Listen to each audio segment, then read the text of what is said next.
Hello friends, स्वागत है आप सभी का। आज की वीडियो में हम लोग सिंक्रोनस मोटर और इंडक्शन मोटर के बारे में डिफरेंस को समझेंगे।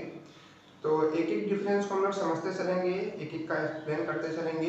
यहाँ पर आपको सारे जो डिफरेंस है वो दिखेंगे। तो चलिए एक एक की बात करते हैं। देखिए, सबसे पहले बात करेंगे हम लोग इसके कंस्ट्रक्शन के बारे में। देखिए, जो हमारा सिंक्रोनस मोटर होता है उसका जो कंस्ट्रक्शन होता है वह बहुत ही कॉम्प्लिकेटेड होता है, और जो हमारी इंडक्शन मोटर होती है उसका जो कंस्ट्रक्शन होता है वो थोड़ा सिंपल होता है। अब इस बात को समझिए कैसे। देखिए, जो हमारी सिंक्रोनस मोटर होती है उसमें हम लोगों ने पढ़ा था कि उसमें जो उसका रोटर होता है उसमें भी उसको सप्लाई दी जाती है, डीसी सप्लाई दी जाती है मैग्नेटाइज करने के लिए, मैग्नेट बनाने के लिए। लेकिन जो हमारे इंडक्शन मोटर होता है उसमें ऐसा कुछ नहीं किया जाता। उसमें हमारा ज़्यादातर यूज़ किया जाता है स्क्वायरल केज।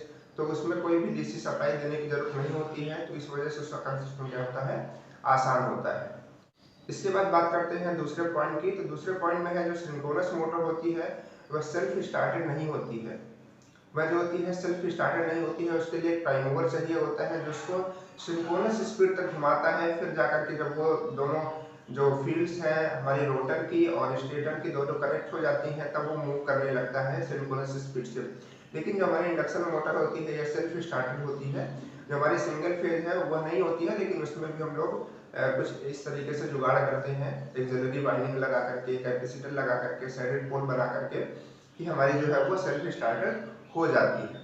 अब हम लोग बात करेंगे इसके तीसरे पॉइंट्स के बारे में। तो देखिए, जो तीसरा पॉइंट है आप लोग ये लिख सकते हैं कि जो हमारा सिंक्रोनस मोटर होती है इसके रोटर में आपको अलग से डीसी सप्लाई देनी पड़ती है और उसके रोटर में डीसी सप्लाई नहीं देनी पड़ती है। ठीक है, ये भी एक अंतर हम लोग ले सकते हैं तीसरे पॉइंट में।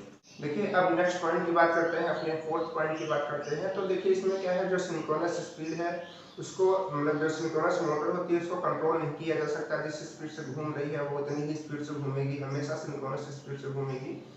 लेकिन जो हमारी इंडक्शन मोटर होती है उसको हम अपने हिसाब से कम या ज़्यादा स्पीड से घुमा सकते हैं।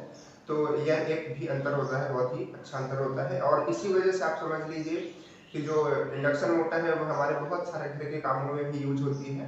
देखिए, जो नेक्स्ट पॉइंट है वह क्या है, वह है कि जो हमारी सिंक्रोनस स्पीड होती है अगर हम उस पर लोड बढ़ाते जा रहे हैं, लोड बढ़ाते जा रहे हैं, तो उसकी जो स्पीड है वो कांस्टेंट रहती है, उसमें कोई भी चेंज नहीं आता है, यानी कि कांस्टेंट स्पीड से घूमती है अगर हम कितना भी उस पर लोड दे रहे हैं।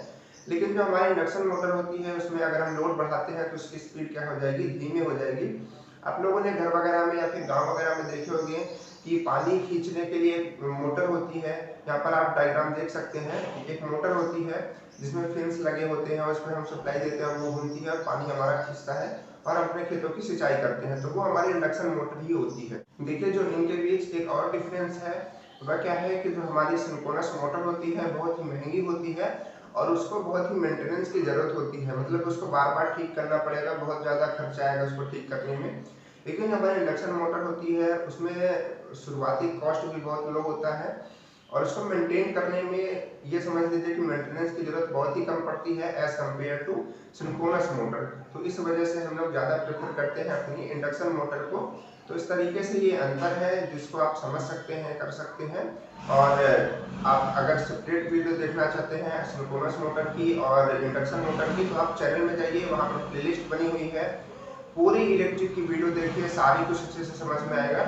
तो चलिए मिलते हैं फिर नेक्स्ट वीडियो में, इसके बारे में हम लोग बात करेंगे और नए नए टॉपिक्स के बारे में। तो चलिए चलते हैं, बाय बाय।